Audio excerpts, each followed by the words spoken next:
Hello and welcome to this special MindShareTV Unboxing Podcast. I'm your host, Robert Martellacci, founder of MindShare Learning Media, Canada's leading EdTech strategy and media company. Today, we're thrilled to shine a spotlight on an innovative solution that's transforming how students and parents tackle revision and assessment at home. Vision Works by Literatu. Joining me today, Mark Stanley, CEO of Literatu, to unpack how Vision works to bridge the gap between traditional paper workbooks and interactive digital learning, giving students instant feedback and guidance anywhere, anytime. Welcome to the show, Mark Stanley. Hey, Robert. Always good to be with you. And all the way from Australia or Singapore? Well, I'm in Singapore, so nothing too far south yet. Well, hopefully we'll connect with you with that EdTech event that's happening later this fall. And I'd love to. I'd love to be there. Ahead of the MindShare EdTech Summit, Singapore hosts one, and we're talking about a trade mission with the Canadian Trade Commissioner's Office. So come on down. Yeah. It's like 36 degrees here. Yeah, humidity will make your hair stand out, Robert. What little I have left, but at any rate, we've experienced 42 Celsius here of late. So we're very impressive. No kidding. But I'm just back from the ISTE conference in San Antonio. Speaking of heat, there was a lot of heat going on outside, and inside there was a lot of hot new products, and AI was the rage. But then we come back to reality. Next year's our 25th anniversary of MindShare Learning Media, and I asked the question to a lot of folks: are we further ahead? So with that in mind, Mark, let's start with the big picture and what inspired Literatu to develop Vision Workbooks, and what key challenges for parents and students are you solving? That's great. That's a great question. So we've been working in AI since 2019, right? So we've been a long way down the track. We've built our own models. We know how it works. We know how to sort of like the technology plays out. We can talk about technology till the wheels fall off the car, but when you get into the classroom, I think it's kind of like 80-20, probably 90-10, where 10% of teachers talk about it on LinkedIn in a powerful way and a very constructive way of how they improve their teaching and learning using AI. But 90% of the teachers, I think, are left behind in this world where it doesn't work for them, or indeed they haven't had the training or the catch up they need to get to to knowing it better and implementing it better. So there's a bridge that we have to form. It's a bridge between where we are in the classroom and where we could be in the classroom. And so we've been focusing on that in a writing context, like English writing context, for a while. Well, for 6 years now. So we're really good at improving English writing in a context of a English or humanities classroom. But teachers were saying to us, look, we still do a lot of stuff on paper, like endless amounts of stuff on paper. Grammar drills are on paper. Like science people do short answer questions on paper. There's a lot of the photocopier is still very much a part of the classroom, right? As much as you want to exclude it from the classroom, the photocopier is well alive in taking great assessment materials and making them very portable into a classroom where there is no failure of passwords. The network can fail, everything can fail, but the pen and the paper can persist. But that creates a problem, obviously, for teachers in terms of marking and more work at home. So we haven't quite crossed this whole divide between fully digital and what we used to do. So we were challenged with in Asia. We were challenged with picking up that gap. And so in Indonesia, a lot of schools don't have network coverage at all. Right. But they're still learning. They're still doing incredibly well, but they do it on paper. But what that means is teachers have more to do.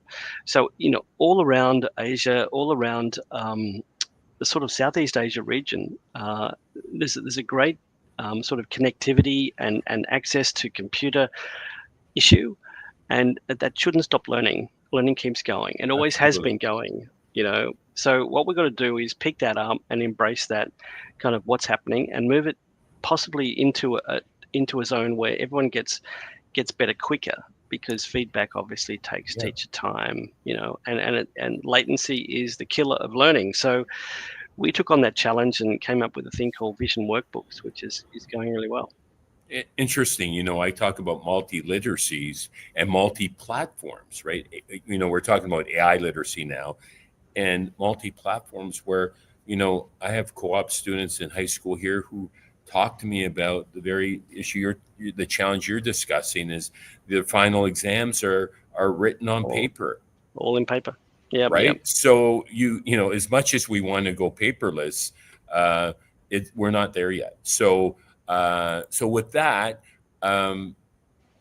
Vision's promise is made for revision. Could you explain how the Vision Workbooks app works step by step from registration to practicing with real world workbooks? And you're going to demo this, I believe, for us. Yeah. I'm going to actually show you the screen. So let's see how this goes, right? So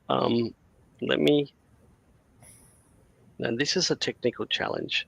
Now this is a great simulation of what happens in a classroom, like teacher says, yes, okay, everybody log in, and the damn thing doesn't work, and all this stuff goes on, but I'm trying to hear. Can you see my no pressure, but phone? You are one of the most tech savvy people I know, and yes, by the magic of your fingers and digits, you've got you're showing a live demo.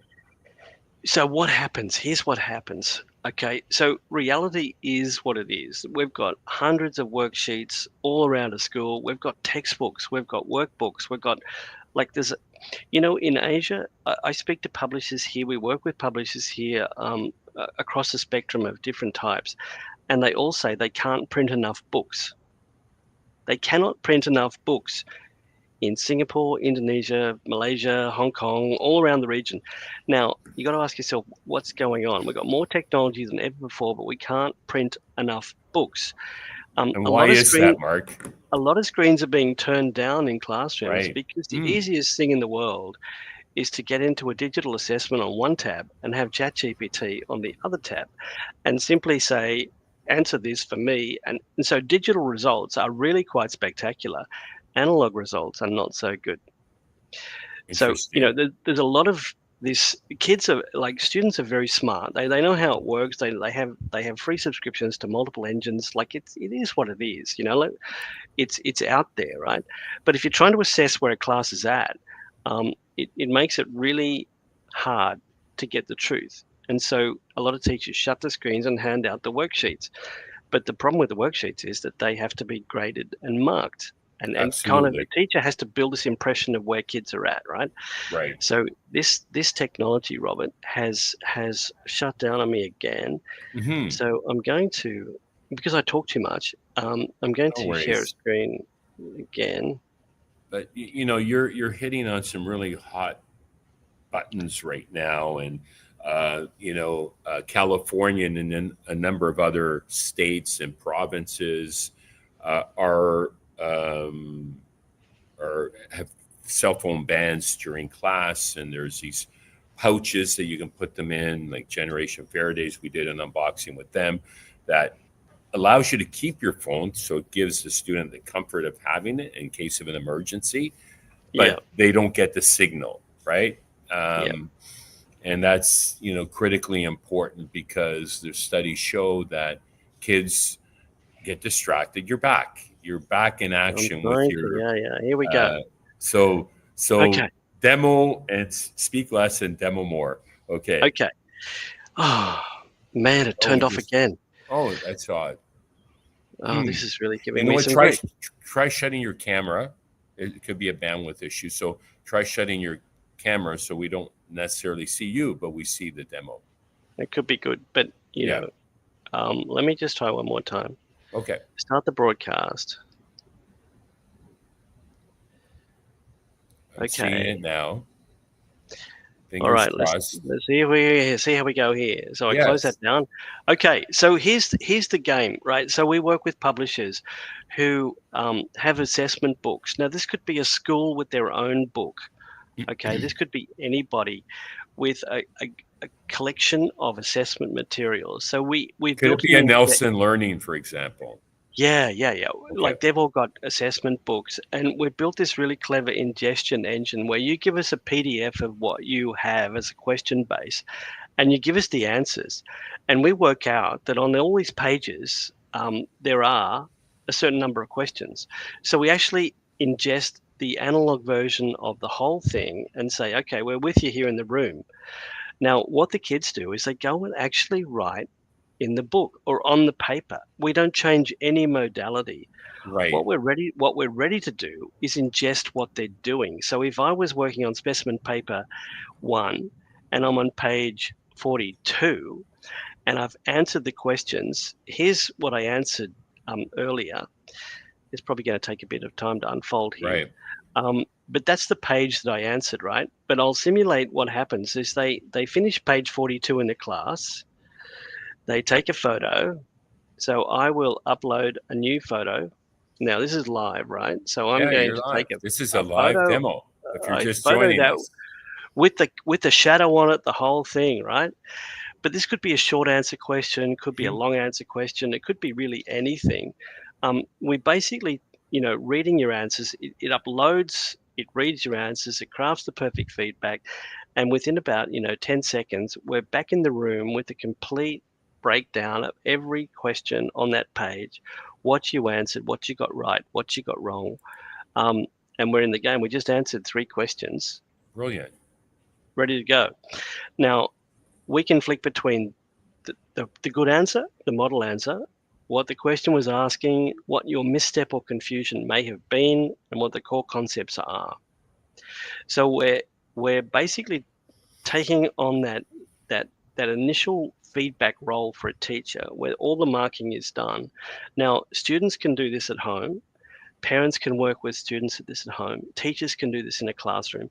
It's ready for action really anywhere you turn up with a page of work that you wrote on, and you could take 4 or 5 pictures of a time. So where we've been trialing this in schools is, teachers will say, I want you to do pages 4, 5, 6, and 7. Let's get at it. And so the kids open their assessment book. Nothing changes in the classroom. No networks, no nothing. The pencils come out, the Right. answers go in, and then it's time for reflection. Now, reflection becomes a moment for a teacher where the students are getting the feedback, as you see here. But what the teachers get is they go into the analytics side of things and say, hey, listen, what just happened there?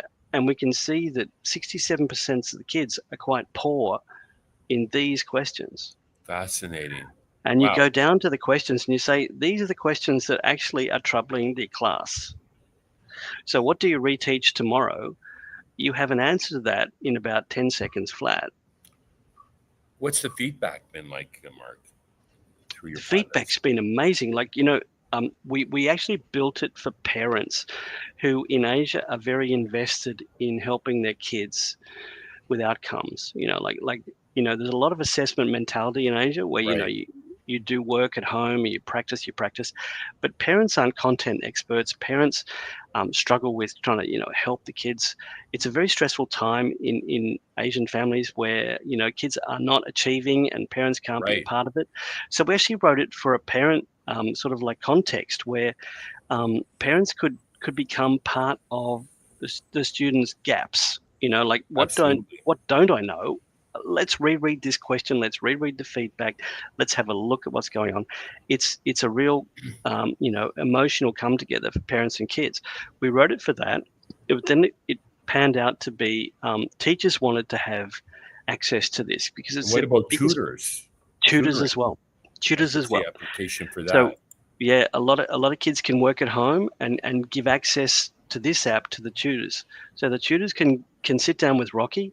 Rocky comes into the tutor center, and the tutors can say, "Okay, I can see what you're bad at. Let's talk about that. Let's talk about these questions and these answers and what you did wrong." So it's designed to put everybody on the same page, with no more effort than taking a picture of what you think is your best answer. What drives your development?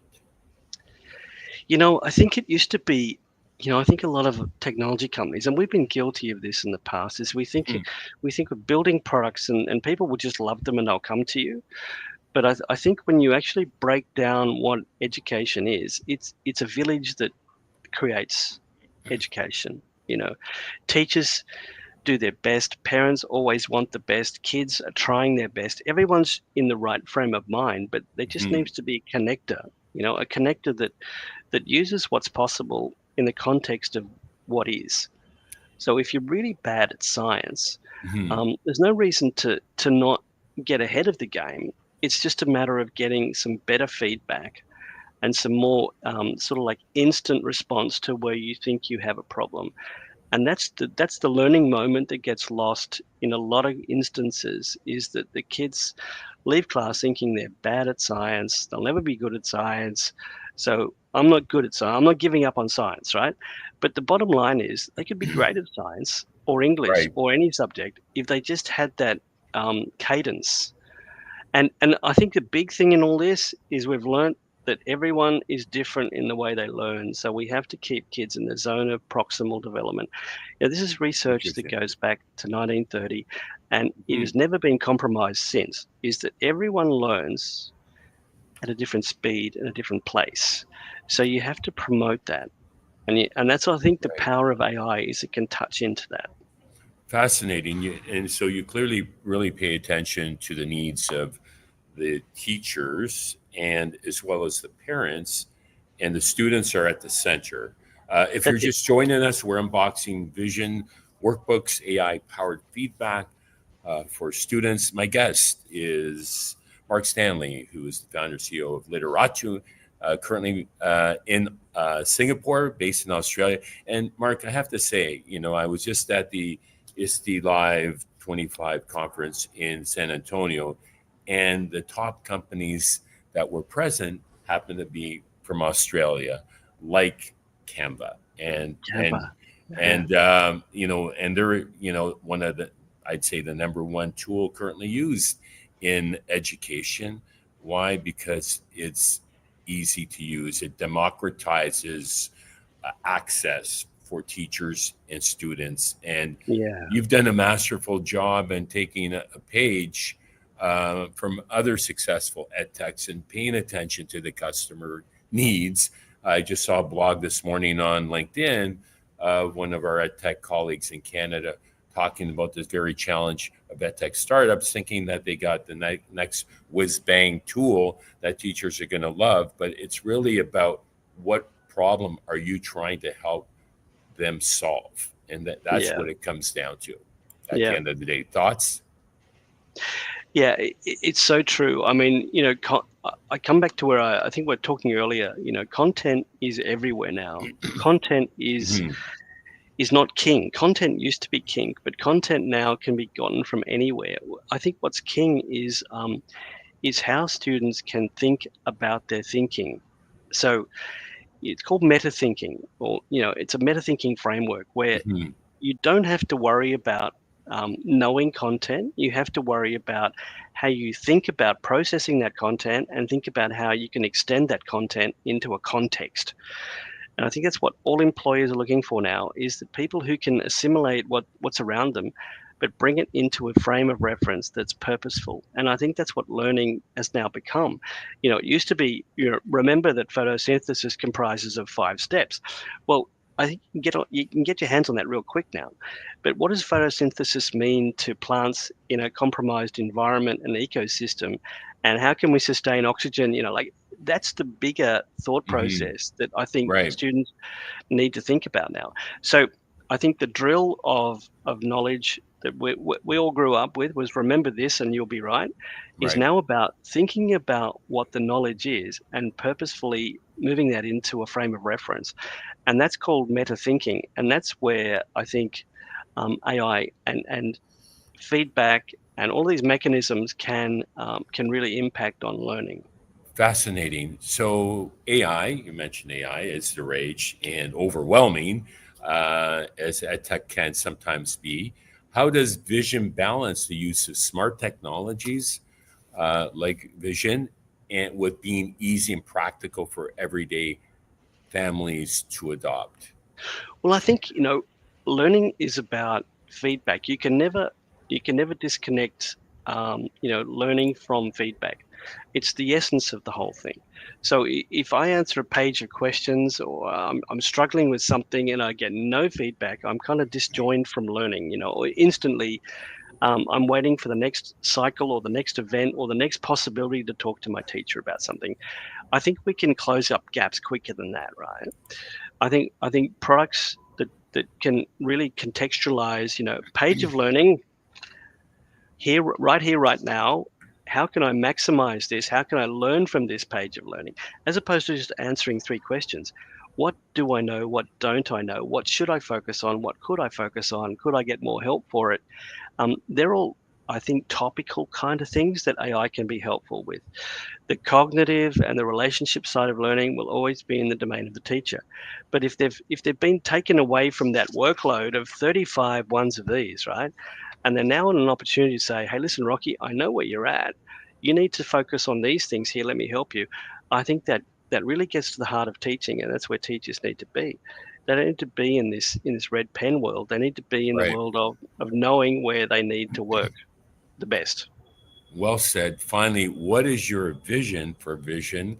Where do you see this transforming revision and assessment for students globally in the next 3 to 5 years?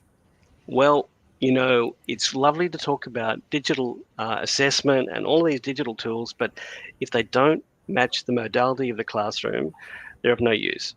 So this has been around for a long time, right? But what we can augment to that is something that we all know now is quite powerful. But it's the augmentation of learning, I think, that is the vision for Vision, is that a lot of economies, a lot of students don't have the laptops and the network connectivity to get into digital assessment and access this stuff all the time, but they all have a phone, and all we can do is bring it to the common denominator of, if I do a page of work and I can get up my parents' phone or anyone's phone and take a picture, I'm in the room, I'm in the game, I'm in the learning process, and the content. The feedback is solid. The analytics are there. It takes a lot off a page and puts it onto a learning device for whoever's there in the room. And I think that's a beautiful augmented AI strategy that brings everyone together on the same page. With that, Mark, thank you for sharing this inspiring look into Vision Workbooks. It's an exciting example of how smart EdTech can make the lives easier for teachers, families, and help students truly thrive. For listeners, be sure to check out Vision Works at Literatu and see how you can turn everyday practice into real progress for your child. Be sure to join us, Mark. I'd love to have you at the 16th Canadian EdTech Leadership Summit this fall, October 29th and 30th. I so want to be there. I love your summits. I love everything about what you're doing. So, bringing people together in a sort of like a continuum and a context is what you do best, mate. So good for you. Thank you. And I'm Robert Martellacci. Thanks for watching this MindShare TV Unboxing Podcast. Until next time, keep the learning curve steep and the innovation flowing. Bye all.